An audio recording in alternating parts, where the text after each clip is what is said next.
우리 먼저 한번 인사할까요? 사랑하고 사랑합니다. 예수님 뵌 것 같습니다. 저도 여러분들 사랑합니다. 5월이 가정의 달인데요. 여러분들 가정 위에 하나님께서 베푸시는 은혜와 평강이 넘치기를 주의 이름으로 축복합니다. 오늘 제목을 한번 따라서 할까요? 오늘 보니까 회복을 위한 결단, 따라합시다. 회복을 위한 결단. 회복에는 결단이 필요합니다. 그래서 회복을 위한 결단, 이렇게 제목을 잡아봤습니다. 그 전에 오늘 가정의 달 어버이주일이고 또 어린이주일을 함께 합니다. 그래서 이거 1분만 말씀드릴 거예요. 제가 여기 있을 때 가장 강조했던 것이 뭐죠? 성경은 그리스도인은 성경적인 가치관을 가지고 사는 거예요. 부족하지만은, 그렇죠? 시대가 뭐라고 하든, 문화가 뭐라고 하든, 정치가 뭐라고 하든, 그거 상관없어요. 하나님의 말씀이 어디를 지향하고 있느냐, 이 말씀을 따라가는 거예요. 근데 그 말씀 가운데 성경에 보면, 자녀들아, 너희 부모를 공경하라. 그러니까 시대 오고 오는 세대가 있어도 자녀들은 부모를 공경해야 되는 거예요. 리스펙트 해야 되는 거예요. 이거는 불변의 진리예요. 그렇잖아요. 성경적인 가치예요. 부모 공경하는, 여러분 잊지 마세요. 그런데 공경하는 것이 뭐냐? 제가 여러 번 했어요. 사서상경 얘기해 보면은 대효가 뭐라고 그랬죠? 존친이에요. 그 인격을 존중히 여기고 가치를 소중히 여기는 거예요. 너무너무 소중하게 여기는 거예요. 여러분 꼭 기억하세요. 부모님의 자리 너무 귀하고 소중한 거예요. 그 인격을 존중하고 높여드리는 거예요. 지금 나이가 들어 돈을 벌지 못하고 짐이 돼도 그 인격을 존중히 여기는 거예요. 그 다음에 대효, 그게 제일 큰 효도고요. 그 다음에 뭐라고 그랬죠? 기차, 그 차가 불욕, 요감 먹이는 거예요. 요감 먹이는 거. 우리 아들이 나 요감 먹이고 살았으면 좋겠어요. 그 다음에 기하, 핫발의 효도가 뭐냐면 능량이라고 그래요. 돈으로 봉양. 이것도 필요해요, 여러분들. 물질로 봉양하는 거 진짜 필요합니다. 용돈도 가끔 드리세요. 제가 어저께 그 베트남에 사업한 우리 아들한테, 야, 어버이날 오고 아빠 생일 오는데 좀 돈 좀 붙여라. 그러니까 아빠 돈 있잖아요. 그래. 야, 임마, 그래도 아들이 주는 돈하고 내가 있는 돈하고 의미가 훨씬 더 달라. 야, 돈 있던 없던 아들이 주는 돈 쓰니까 기분이 되게 좋더라. 그러니까 빨리 보내. 그랬더니 보낸다고 그랬어. 그래서 우리는 원칙을 세웠어요. 야, 이제 지금까지는 내가 너희들한테 돈 주고 뭐 키웠으니까 너희들은 세배 때, 생일 때, 절기 때는 꼭 봉투를 가져와라. 그래서 지난번 설 때도 봉투 가져오고 다 가져왔어요. 능양이에요. 그렇죠? 능양. 그러니까 그것은 핫발이에요. 정말 부모들을 존중히 여기시기를 바랍니다. 하나님이 그를 통해서 나를 낳게 하셨어요. 부모가 못 배웠어도 인격적으로 좀 그래도 우리 부모예요. 부모이기. 이게 성경적인 가치예요. 그렇죠? 그 다음에 자녀들에게 하는 말에 어린이들에게 아비들아 자녀를 노엽게 하지 말아라. 그래, 노엽게 하지 말래요. 노엽게 한다는 거 화나게 하는 거예요. 화나게 하는 게 뭐냐면 모범을 보이지 않고 말로만 하는 거예요. 개가 옆으로 가면서 반드시 걸으라고 하는 거예요. 술 먹고 담배 피우고 엉터리 짓 다 하면서 너는 이렇게 가야 된다라고 하는 거예요. 모범을 보이면서 사랑으로 자녀들을 세워가시기 바랍니다. 늘 가정은 참 행복해야 돼요. 그래서 제가 늘 말하는 것처럼 하나님께서 이 땅에 만드신 공동체가 둘이 있다고 그랬죠. 하나는 뭐예요? 교회예요. 또 다른 하나가 뭐예요? 가정이에요. 교회가 소중한 것처럼 가정도 소중해요. 교회가 평안하려면 가정이 편해야 되고요. 가정이 평안하려면 교회가 편안해야 돼요. 그렇죠? 예수 잘 믿는 사람들은 진짜 교회가 어렵고 힘들면은 완사가 안 돼요. 그러니까 가정이 잘 되려면 교회도 편안해야 되고 교회가 잘 되려면 가정이 평안해야 돼요.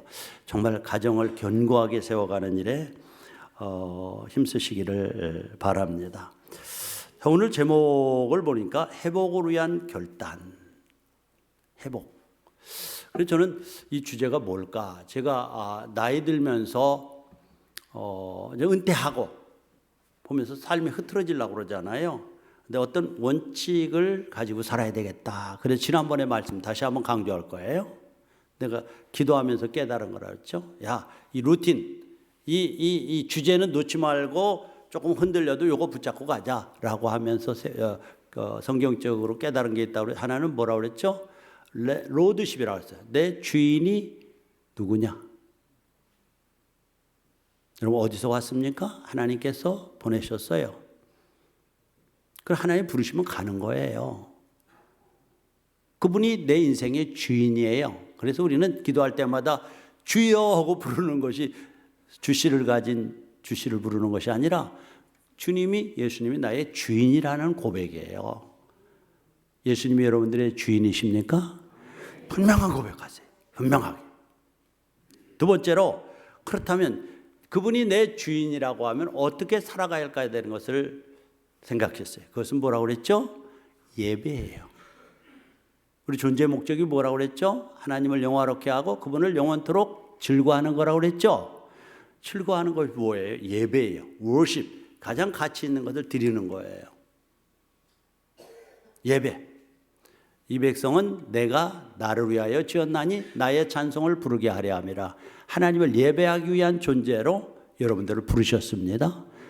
그런데 이 예배는 이렇게 모여서 정말 신령과 진정으로 하나님의 임재 안에 들어가서 하나님을 기대하면서 드리는 예배가 있고요. 받은 은혜 가지고 삶의 현장에 가서 또 말씀대로 살아내기 위한 싸움을 하는 것이 뭐예요? 예배예요. 그러니까 삶과 오늘 예배는 분리되지 않습니다. 믿습니까? 예배하는 삶을 살아야 돼. 그 다음에 세 번째로 제가 이제 루틴으로 잡은 게, 그래, 이렇게 예배하면서 살아가는데 또 다른 하나는 내가 청직이라는 의식을 잊지 말아야 되겠다. 내 삶, 내 생명, 내 건강, 내 물질, 청직임을 여러분 고백합니까? 예, 거두시면 하나님의 것이에요. 이것 가지고 자랑하지 말라고 그랬어요. 성경에 보면. 예, 청직에게는 어떤 책임이 있어요? 남겨야 될 의무가 있어요.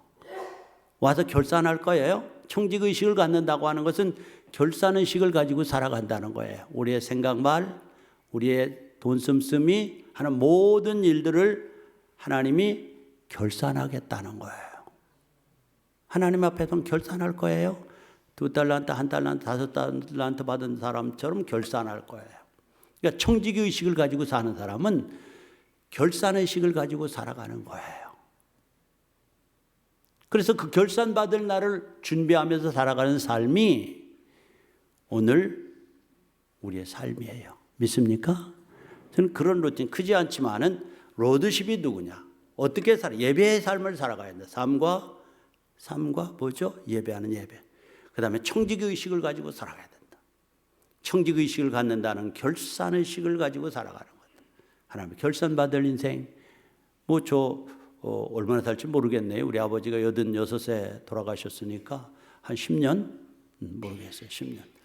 10년 더 살 수도 있고요. 그때보다 영양관리가 잘 되니까 그렇게 남았어요. 결산받을 거예요. 결산의식을. 결산받을 때가 어떤 모습으로 설까를 준비하며 살아가는 삶이 오늘의 삶인 것을 믿으시기 바랍니다. 그래서 이렇게 나이가 들면서 느꼈던 게 뭐냐면, 이렇게 보면 오늘의 삶을 보면 은혜 아닌 것이 하나도 없더라고요. 에베소 2장 8절 한번 볼까요? 이렇게 해요. 시작. 너희는 그 은혜에 의하여 믿음으로 말미암아 구원을 받았으니 이것이 너에게서 난 것이 아니요 하나님의 선물. 우리가 로드십을 가지면 내가 하나님의 백성이에요. 자녀예요. 그런데 자녀라고 하는 그 믿음조차도 내 노력의 산물이 아니라 하나님이 주신 선물입니다. 믿습니까?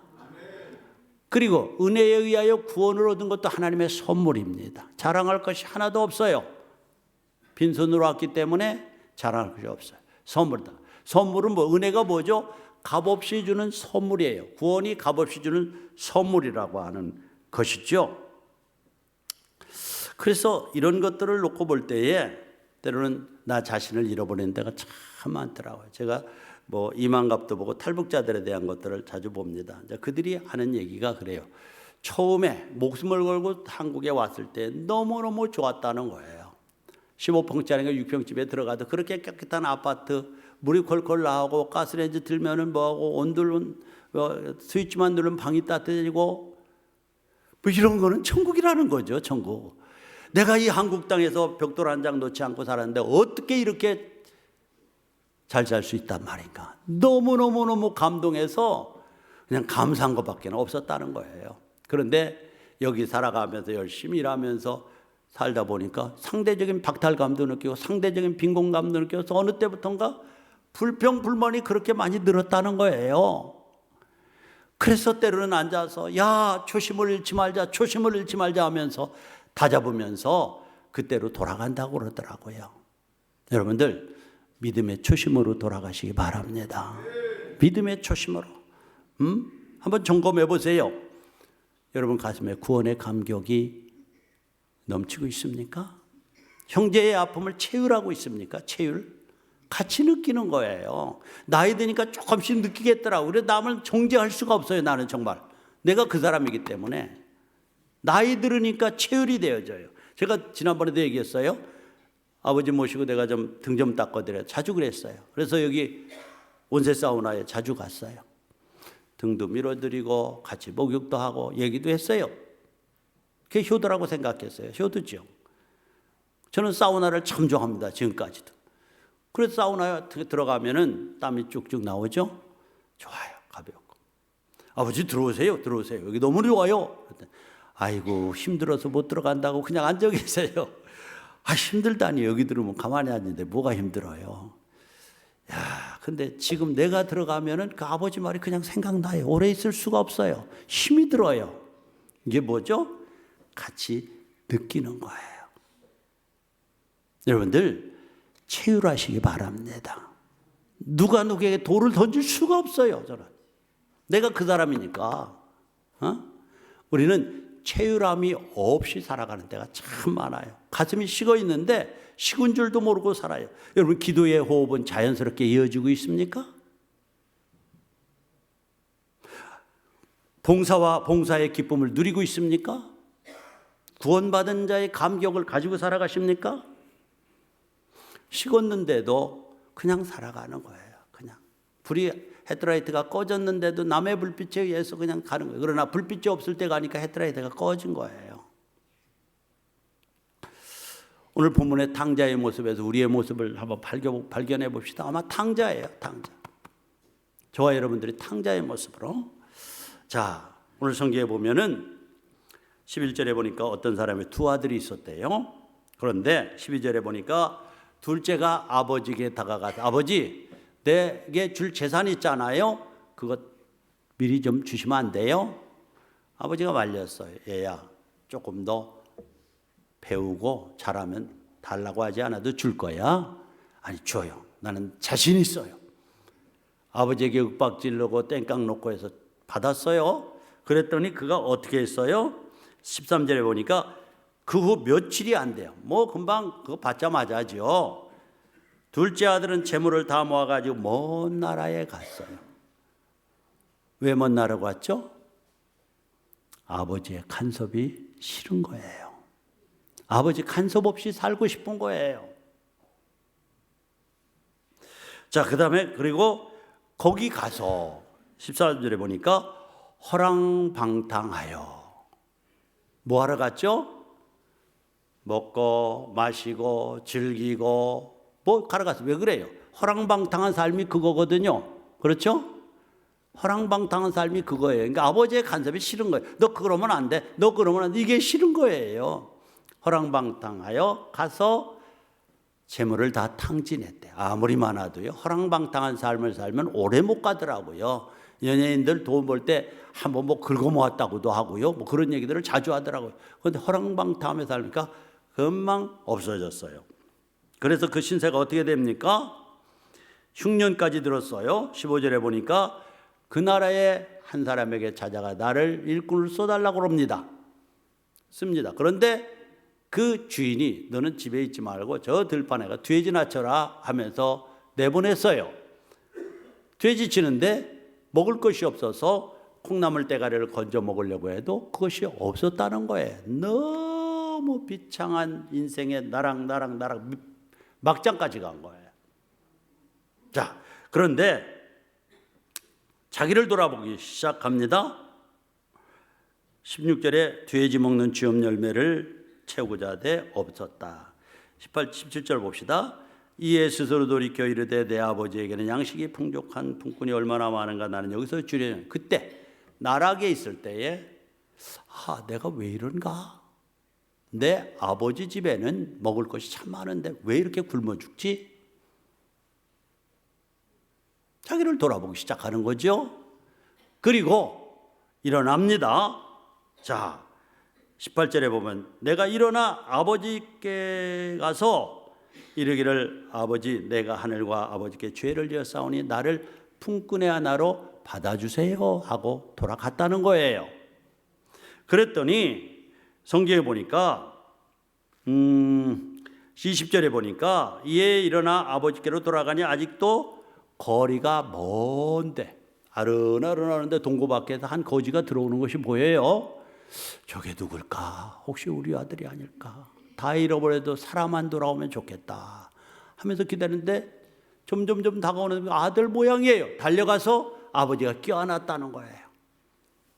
그리고 집에 들어와서 옷을 갈아입히고 목욕시키고 아들의 지위를 주고 손을 잡고 잔치를 베풀었다는 거예요. 이것이 오늘 스토리예요.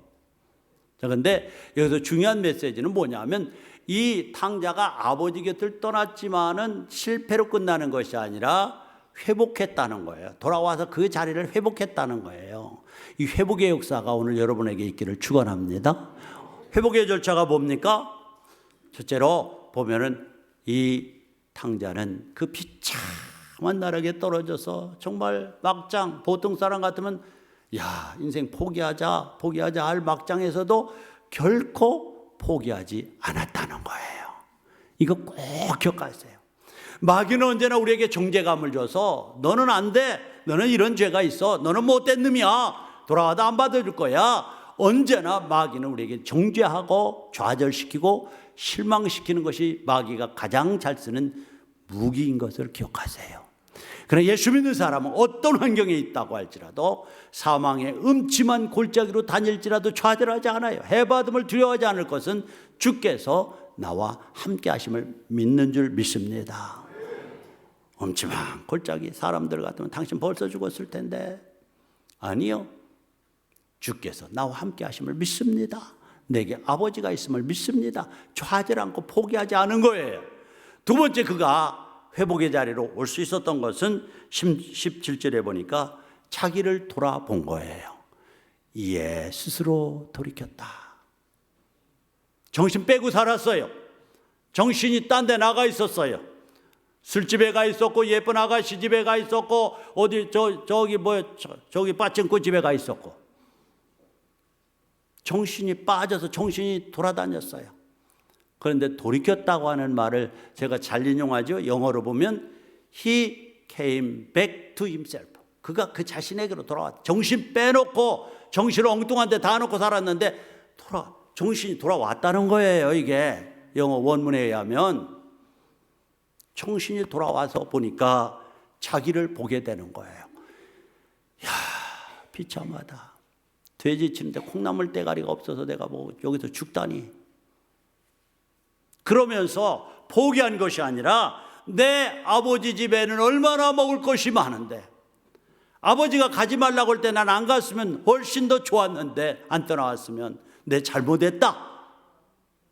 뉘우치는 거예요. 회개와 뉘우침의 자리가 여기입니다. 여기까지는 뉘우침이에요. 그러나 회개는 어떤 거예요? 깨달은 다음에 일어나 아버지께로 돌아가자. 이게 회개예요. 오늘 많은 사람들이 뉘우치고 자기 잘못된 것을 압니다. 그러나 일어서서 용기를 내서 좌절하지 않고 포기하지 않고 아버지에게로 돌아가는 결단, 이것은 하기가 쉽습니다. 어렵습니다. 자존심 때문에 그렇고요, 자아 때문에 그렇고요. 그러나 여러분들, 이게 복음인 줄 믿습니다. 제가 늘 여러분들에게 강조하지만은 복음은요, 뻔뻔해지는 거라고 늘 말씀을 드렸어요. 율법 앞에 뻔뻔해지는 거예요. 뻔뻔해지는 거. 율법 앞에 의롭다고 할 사람이 세상에 있나요? 제가 나이 들면서 다른 사람을 정죄하지 못하고 그냥 품으려고 하는 것들이 뭔지 아세요? 내가 그 사람이에요. 내가 그 사람.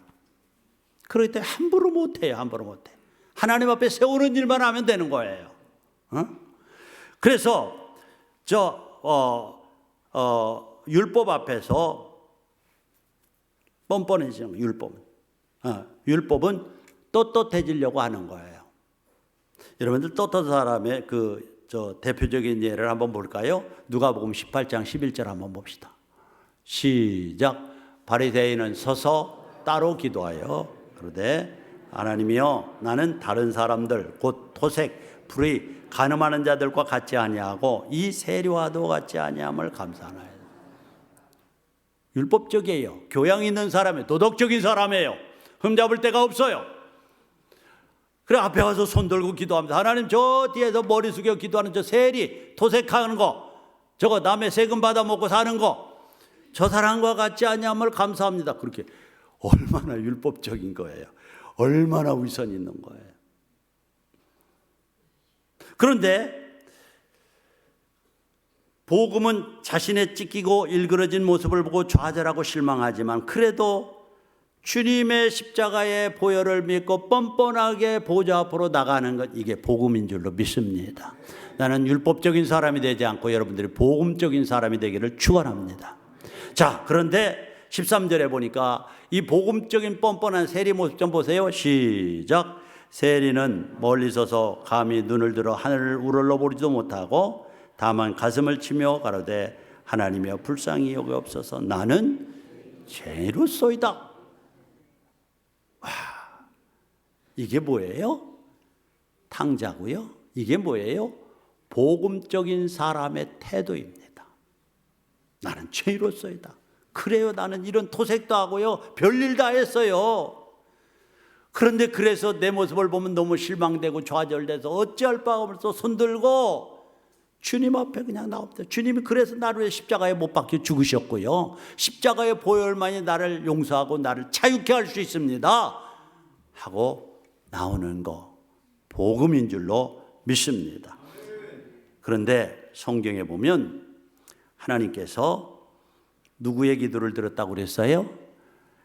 세리의 기도를 들었어요. 떳떳하고 뻔뻔하고 도덕적 윤리적인 사람의 기도가 아니라 나는 죄인으로소이다 하고 온 세리의 기도를 들으셨다는 거예요. 이게 복음적인 자세예요.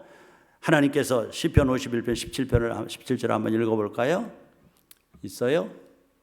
네, 없으면은 자, 시작. 하나님이 구하시는 제사는 아니요. 시편 51편 17절? 잘 13절인가? 17절? 그냥 놔주세요. 그래서 14절 아까 누가복음 18장 14절을 읽어보면 거기에 보면 14절을 한번 읽어볼래요? 시작. 내가 너에게 이르노니 이 사람이 의롭다 하심을 받고 집으로 내려가. 여기까지만. 의롭다 하심을 받은 것이 세리예요? 아니면은 바리새인이에요? 세리예요, 세리. 세상에 손가락질 받는 그 사람이에요. 이게 복음이에요. 여러분들 복음적인 태도를 가지시기 바랍니다. 그리고 체휼하세요. 내 식구예요. 내 형제예요. 아파해야죠. 정말 중요한 태도예요. 우리 집에는요, 율법적인 사람하고 은혜를 추구하는 두 사람이 살고 있어요. 그런데 율법적인 사람은 항상 지적합니다. 이것도 잘못되고 저것도 잘못되고, 왜 찬송하는데 곡조가 틀려요? 왜 1절인데 2절을 불러요? 왜 성경 읽을 때 자꾸 빠져요? 왜 사람들하고 악수하는데 사람 눈 안 쳐다보고 딴 사람 보고 악수해요? 뭐 내가 보면 나도 그래도 참 자기 앞가리 하면서 살았는데 왜 이렇게 율법적인 지적이 많은지 막 어떤 때는 열받아요. 화가 나요. 그런데 한편 생각하면 그 율법적인 지적이 없으면 나는 하늘로 날아갔을 것이다, 그런 생각이 들더라고요. 그래서 있어야 돼요. 야당이 있어야 돼요. 야당이. 예?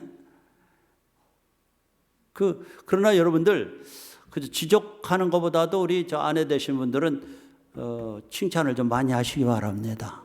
칭찬을. 우리 남편 최고라고 하세요. 제가 어저께 어떤 권사님을 만났어요. 그 남편 제가 알잖아요. 그 집사님 잘 계세요? 그랬더니 매일 혼나요. 누가 혼내는데? 내가 혼내요. 왜 혼내? 나이 들면은 늙어가지고 돈도 못 벌지, 또 견돈질 슬쩍슬쩍 하면서 또 밥 안 해줄까 겁나지. 그런데 혼내기까지 하면 주눅 들으니까 속으로 그랬어요. 그 얘기는 시간이 없어서. 칭찬 좀 많이 해주세요. 인커리지라고 격려를 좀 많이 해주세요. 여러분 입술이 복되기를 바랍니다. 격려해 주세요. 잘 될 거예요. 우리 애들 보세요. 얼마나 예뻐요. 아까 일부 찬양 악기팀 너무 좋더라고요. 멋있는 거예요, 정말. 우리 변집사 뒤에서 뺑글뺑글 돌더니 드디어 들어왔어요, 진짜. 얼마 허집사님도 들어왔고 참 감사하더라고요. 정말 좋았어요. 그 악기 소리가. 율법적인 것 필요해요. 그러나 율법보다는 은혜가 훨씬 더 중요하다는 사실을 기억하시기 바랍니다. 자, 그래서 포기 않고 일어난 거예요. 이게 회개예요, 회개. 깨닫고 일어난 거예요. 그 다음에 일어나서 아버지에게로 돌아갔더니 아버지가 받아줬어요. 자, 우리 오늘 그 러시아에 있는 박물관으로 그림 하나 감상해 볼까요? 자, 아버지 럼브란트가 그린 이 탕자, 돌아온 탕자라고 하는 그림이에요.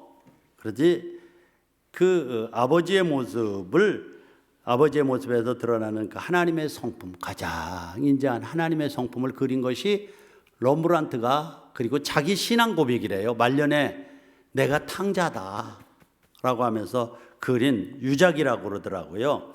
자, 아버지의 시선 한번 보세요. 아버지의 시선. 와, 저거 보면은 가장 인간적인 모습 안에 드러나는 신성이라고 볼 수 있는데, 수염을 기른 실명 상태의 노인이에요.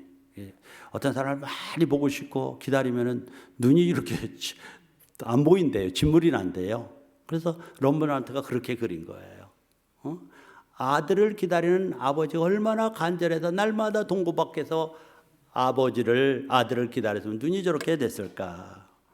그래서 시각이 아니라 이제는 아들을 바라볼 때 감겨진 눈 때문에 육적인 시각이 아니라 영적인 눈으로, 내적인 눈으로 보면서 어루만져 주고 있어요.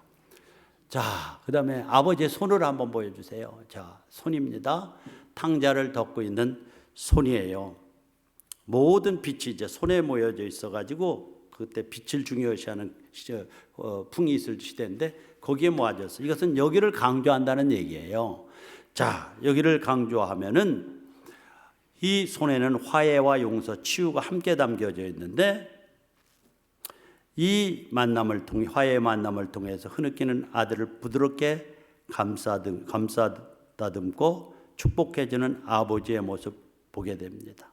자, 그 다음에 손을 보세요. 그걸. 그렇지. 손을 보세요. 손이 같아요? 달라요? 안 봤어요? 안 보여요? 손이 달라요? 같아요? 다르죠. 이쪽에 있는 손은 힘줄이 있고 강한 남성의 손이에요. 이쪽에 있는 손은 부드럽고 섬세한 엄마의 손이에요. 이것은 강한 손으로 내가 너를 붙들고 있고 너를 보호하고 있고 너를 지키고 있다고 하는 상징을 보여주는 거예요. 그러나 너가 잘못하면 때로는 채찍을 들어 때릴 수 있어. 이 손이 아버지의 손이에요. 엄마의 손은 인자하고 타정하고 감싸듬는 그 치유하는 손이 뭐예요? 엄마의 손이에요. 럼브란트는 우리 아버지의 모습을 그릴 때 이 짝손을 그리면서 아버지의 그 강한 손으로 감싸 안고 지키고 보호하는 아버지의 보함과 엄마의 세심하고 용서하고 따뜻하게 녹이는 엄마의 손길을 같이 그려놓음으로써 그 아버지가 탕자를 용서하는 용서 속에 이렇게 그렸다는 거죠. 그 다음에 마지막으로 보면 헨리 나우에는 저거 말고 이제 전체적인 걸 한번 보여줘도 돼요. 전체적인 걸 보면은 가까이 가서 보면은요, 이 남노하고 머리가 다 깎이고 샌달이 다 벗겨진 정말 그 형색이 초췌한 모습 속에서도 뚜렷하게 안에 그려놓은 것이 있어요. 여러분들 쪽에서 이쪽이죠, 반대쪽이겠죠. 여기에 보면은 칼 한 자루를 차고 있어요. 칼 한 자루. 나중에 럼브란트 저 돌아온 탕자 한번 보세요. 칼 한 자루가 뚜렷하게 보여요. 근데 영성학자인 헨리 나우에는 이 칼을 뭐라고 말하냐면 신분을 나타내는 거래요. 그러니까 지금도 중동에 가면 칼 차고 다녀요. 칼 차고 다니는 많아요. 그렇죠? 들판에서 양치는 사람들 칼. 그런데 가정의 가문을 드러내는 거래요. 상징하는 거예요. 그러니까 이 헨리 나우에는 이가 일어설 수 있었던 가장 큰 원인을 이 칼에서 보는 거예요. 뭐냐? 나는 아무리 비참해도 아무리 깊은 나락에 떨어져 있어도 아버지의 아들이라고 하는 자기의 신분을 드러내는 칼에 그 의미가 있다는 거예요. 꼭 기억하시기 바랍니다. 여러분들이 어떤 처지에 있든 어떤 위치에 있든 어떤 나락에 떨어져 있든 여러분들은 여전히 하나님의 구원받은 백성이고 하나님의 오른손으로 붙들고 있는 하나님의 자녀들인 것을 꼭 기억하시기 바랍니다. 이게 정체성이에요. 그냥 모든 것을 다 잃어버려도 이 아들은 정체성 하나를 잃지 않았어요. 나는 우리 가문에서 내려오는 칼을 차고 있는 아버지의 아들이라고 하는 거예요. 우리 넘어질 수 있어요. 쓰러질 수 있어요. 엉뚱한 짓 할 수 있어요. 그러나 중요한 것은 그럼에도 여전히 아버지의 아들이라는 사실을 놓지 마시기 바랍니다. 이거 놓지 말아야 돼요. 그래야 믿음의 줄이 서는 거예요. 이 정체성을 확실히 가지고 있어야 흔들리지 않는 거예요. 그래서 이 아버지 품에 돌아오자 아버지는 그를 안고 회복시켜 주셨습니다. 요약합니다. 여러분들 탕자의 이 모습은 실패를 말하는 것이 아니라 회복을 말하는 거예요. 회복은 뭐예요? 그 자리에 다시 서는 거예요. 탕자에게서 모습을 보면은 어떠한 상황 가운데 절망하거나 좌절하지 않았어요. 자신의 삶을 돌아봐 복귀해서 He came back to himself. 잃어버린 자아를 다시 찾았어요. 정신이 돌아왔어요. 내가 엉망으로 살았구나. 아버지 곁을 떠나지 말아야 되는데 떠났구나. 아버지의 말씀에 옳았는데 그랬구나라고 하는 잘못을 깨닫고 뉘우치죠. 그러나 거기에서 끝났더라면 아무것도 아닙니다. 일어나 돌아가리라. 종으로 써달라고 그러자 돌아가는 결단이 있었어요. 아무리 결단이 커도 은혜의 아버지가 없었다면 회복할 길이 없어요. 그러나 아버지는 전혀 개의치 않고 생명만 부지해오면 된다는 거예요. 이것이 하나님께서 오늘 저와 여러분들을 사랑하는 사랑인 줄로 믿습니다. 조건이 없어요. 다 잃어버렸어도 노예로 살아도 남노한 옷을 걸쳤어도 오기만 해라. 돌아옵니다. 아버지가 그를 껴안고 품어서 감싸고 위로하고 새 옷을 갈아입히고 목욕을 시키고 잔치를 베푸는 이 놀라운 장면이 오늘 우리에게 주는 회복입니다. 나는 사랑하는 우리 예심의 가족들이 이 말씀 앞에 겸손히 서기를 바랍니다. 말씀의 줄을 붙잡으세요. 이 루틴을 바로 잡으세요. 그리고 주님 앞에 설 때까지 믿음의 승리자로 살아가는 놀라운 역사가 있기를 축원합니다.